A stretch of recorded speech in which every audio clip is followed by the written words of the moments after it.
Okay guys, this is my take on the two-piece head wrap. So this top piece is my bow piece, the bottom piece is the wrap part. The bow piece is cut at 5 by 18 and the wrap part is going to be cut at whatever length you need it for whatever size you're making. So I'm making a 6 to 12 month wrap and it's cut at 5 by 15. So we're going to start with the wrap part. You're going to put the right sides together and then you're going to take your needle and thread. I use embroidery thread because it's thicker and stronger, so it'll hold a little bit better. And then you're just going to do a straight stitch all the way across the edge here, not too close to the edge, because when you pull it tight you don't want your fabric to rip and then your wrap will come apart and that will not be good. Also, it doesn't have to be too perfect because you're just going to tie the bow around it here in just a minute. Okay, so once you get to the end, you pull your thread all the way through, pull tight so it's nice and cinched. You're going to take your needle back through the end here so it stays.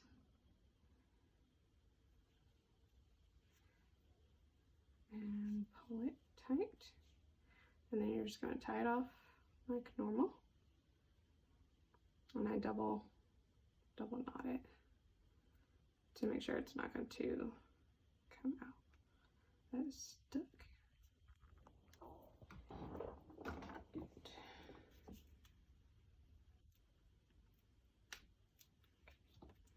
Okay, double knot. And pull tight, and then cut that off. Okay, then you're going to turn it right side out. Okay, and that part's done. And you're going to take your head wrap.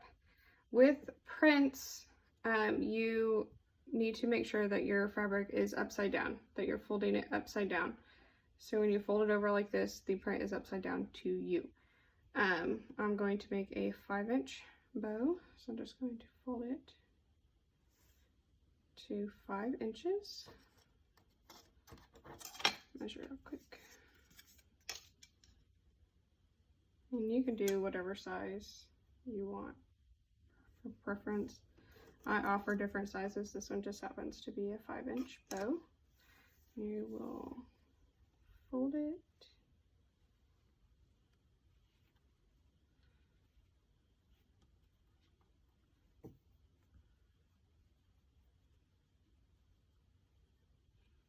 Okay.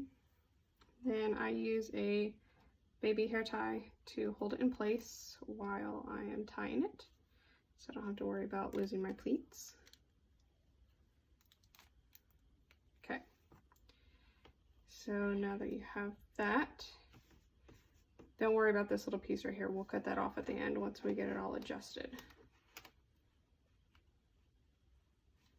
That. Okay, so now your tail should be to the right.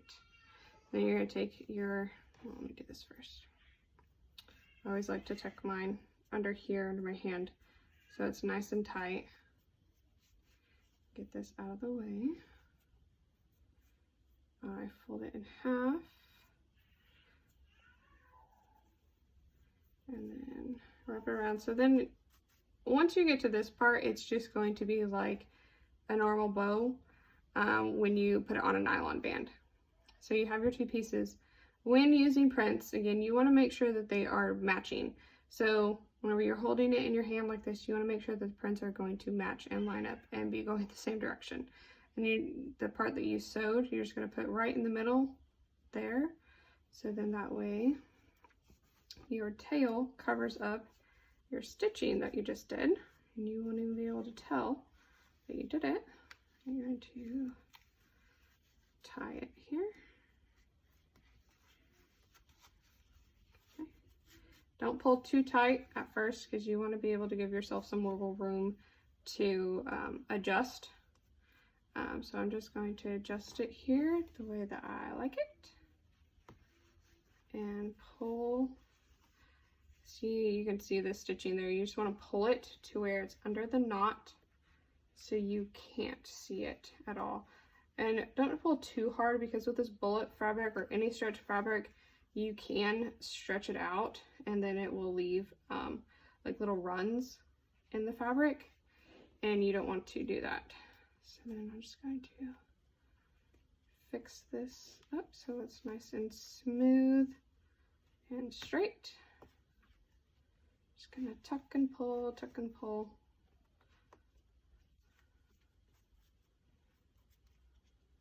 Till you get it just the way you like it. Let's twist it there. And then pull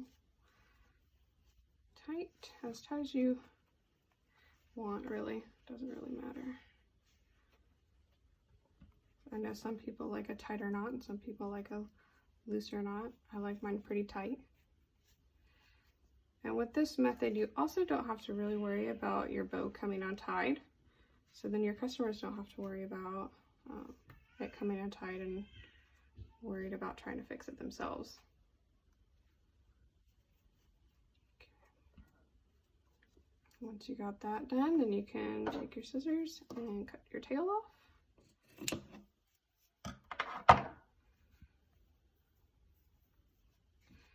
And there is your bow.